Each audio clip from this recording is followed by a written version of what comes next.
અત્યારે અમે હવે ઉતરી રહ્યા છીએ તો તમે ખાલી મારી પાછળ મંદિર જોજો કેવું છે। કમ્પ્લીટ મંદિરની સામે થોડું આ ગાર્ડન જેવું બનેલું છે। આ છે સીધો મંદિરમાં એન્ટ્રી કરવા માટે શેડ, જે આપણે લાઈન હોય ને એટલે લાઈનમાં આપણે જઈ શકીએ। તો આ છે કેન્ટીન છે, કેન્ટીનમાં તમે ગાંઠિયા ભજીયા ફિંગર। તો જય સિયારામ દરેક મિત્રોને, જય સિયારામ, જય સિયારામ, જય સિયારામ। તો મિત્રો અત્યારે અમે આવી ગયા છીએ કાગવડ ધામ ખોડલ માતાજીને। હા, તો ત્યાં આવી અને હવે મંદિરે દર્શન કરવા જઈએ છીએ। તો મારી આગળ તમે જોઈ શકો છો ખોડલ માતાજીનું મંદિર છે કાગવડ ધામ, અને બહુ સરસ મજાનું જે અહીં બનાવેલું છે એ બહુ આ જોવાલાયક વસ્તુ છે। કારણ કે ગમે ત્યાં નીકળો ને જુનાગઢ બાજુ તો કસમથી કાગવડ એક વખત જરૂર મુલાકાત લેવી, એટલે તમારે હે ને બહુ મસ્ત જોવા જેવું છે। ચલો તમને બતાવીએ આગળના દ્રશ્યો।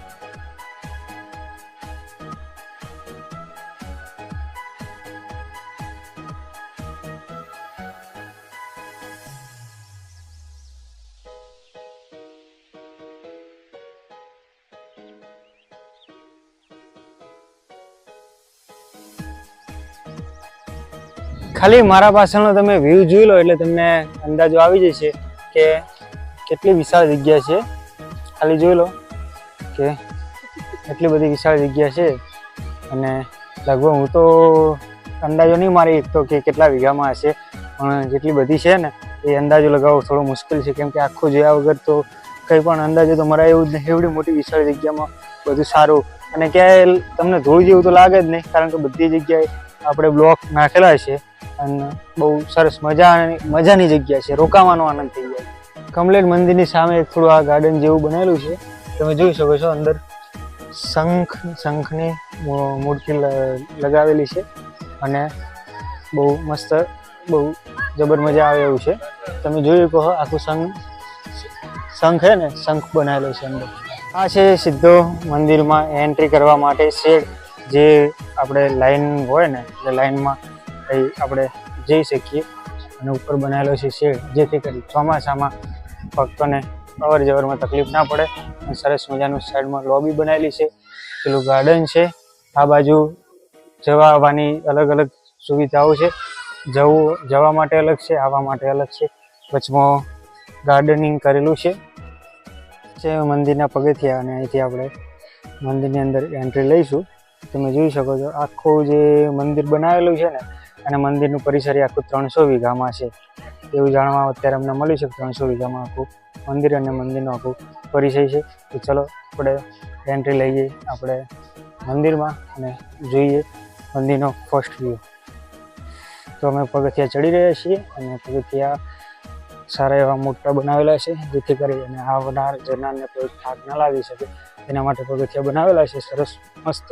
એનું જે કહેવાય ને પહોળાઈ અને ઊંચાઈ એ બરાબર રાખી છે। અને આ તમે જોઈ શકો છો મંદિરનો ફર્સ્ટ વ્યૂ કેટલો સરસ લાગે છે।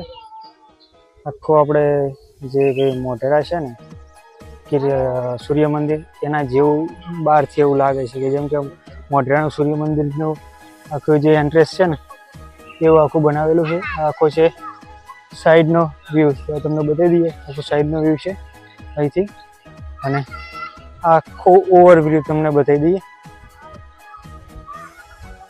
આખો મંદિર અને મંદિરના પરિસરનો ઓવરવ્યૂ। તો તમે જોઈ લો, અને આખો સાઈડ વ્યૂ કેટલું સરસ મજાનું મંદિર બનાવેલું છે। તો તમે જોઈ શકો છો કે આ ફ્રન્ટ સાઈડ વ્યૂ છે, અને આવી સાઈડ એંગલથી લીધેલો છે। પેલો જે હતો એ પેલી સાઈડનો હતો, આ બાજુનો છે। તમને આ બાજુનું આખો ઇન્ટરફેસ બતાવી દઉં કે કેટલો વિશાળ જે કહેવાય ને એ આખું વિશાળ પરિસર બનાવેલું છે। બહુ આહલાદક પરિસર છે, તમારે જોવું હોય તો તમે જોઈ શકો છો આખું, તો તમને બહુ વધારે મજા આવે એવું છે।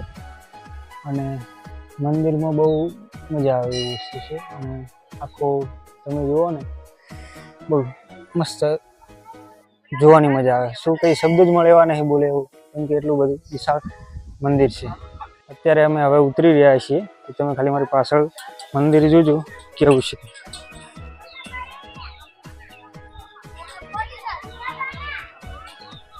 આખું હવે ઉતરી જ રહેવા આવ્યો છું. લગભગ 25-26 પગથિયા છે અને બહુ મસ્ત છે. આખા પગથિયા તમે જોયા, ગણી લેજો તમારે ગણવા હોય તો. ચલો હવે તમને આગળ બતાવું આગળનો પરિસર. તમને બતાવ્યું હતું કે બંને બાજુથી ઇન્ટરેસ્ટ છે, એન્ટ્રી છે, તો આ એન્ટ્રીનું અને આ વચ્ચેનું જે મેં તમને ગાર્ડનિંગ કર્યું હતું એ વચ્ચેનું ગાર્ડનિંગ તમે જોઈ શકો છો. બહુ સરસ મજાનું, બહુ ઝાડબાડ બધા વાયેલા છે અને બંને બાજુ એક બાજુથી અવર જવર કરવાની છે, એક બાજુ આવવા માટે, એક બાજુ જવા માટે, બંને બાજુ રસ્તા છે. એટલે આ છે મંદિર. મંદિરથી તમે રિટર્ન ગેટ બાદ જવા જશો એટલે આ બાજુ આવશે પ્રસાદી ઘર. પ્રસાદી ઘરથી આપણે આગળ જઈશું એટલે બેબી કેર રૂમ આવશે, પછી વોશરૂમ માટે આવશે, ટોયલેટ માટે, અને આ બાજુ ગાર્ડનિંગ, સારું એવું ગાર્ડનિંગ કરેલું છે, તમે જોઈ લો. બહુ સરસ મજાની બનાવેલું છે. અને આ બાજુ છે ભોજનશાળા જેવું છે. લગભગ શું છે તમને ત્યાં જઈને બતાવી દઈએ, પણ બંને ત્યાં સુધી ભોજનશાળા જ છે. તો આ છે કેન્ટીન છે.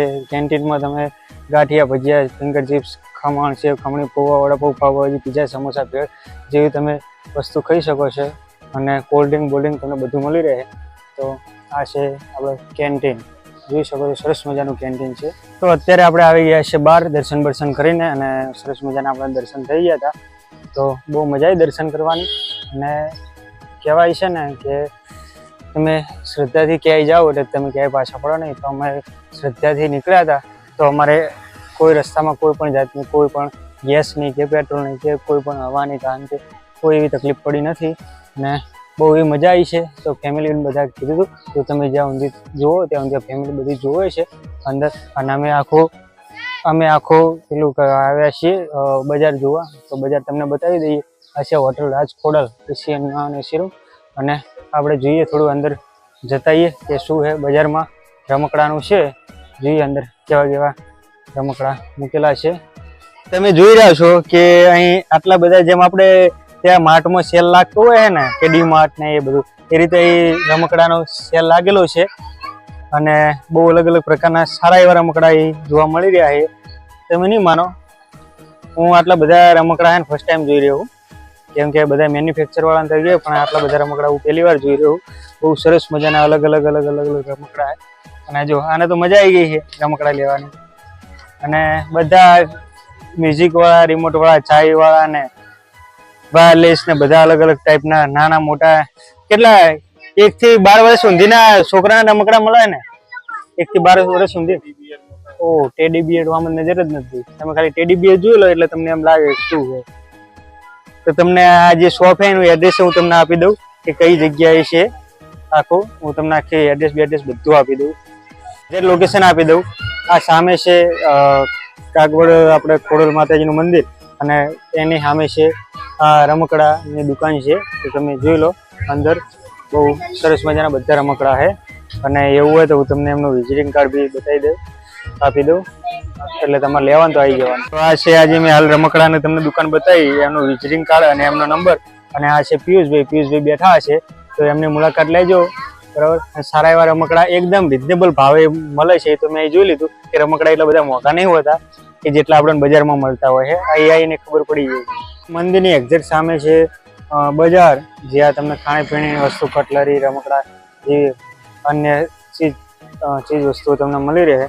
તો તમારે આ બાજુ કદાચ મંદિરની સામે જાઓ ને તો આ બધી અલગ અલગ દુકાનો હોય, બરાબર.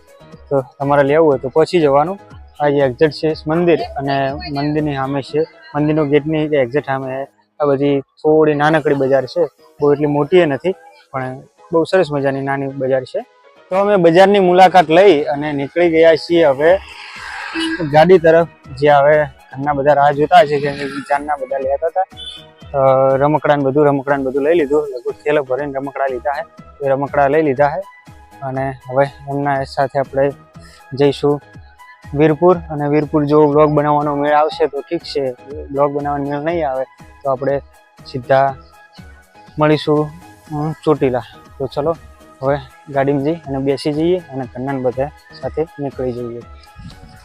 પાર્કિંગમાં જ્યારે અમે આવ્યા હતા ત્યારે બહુ પબ્લિક નથી, પણ હવે અમે આવ્યા પછી ઘણી બધી પબ્લિક આવી ગઈ છે. જ્યારે અમે આવ્યા ત્યારે લગભગ 8 થી 9 જ ગાડીઓ પડી હતી, ને અત્યારે જોઈએ તો લગભગ 50 ઉપરની ગાડીઓ છે.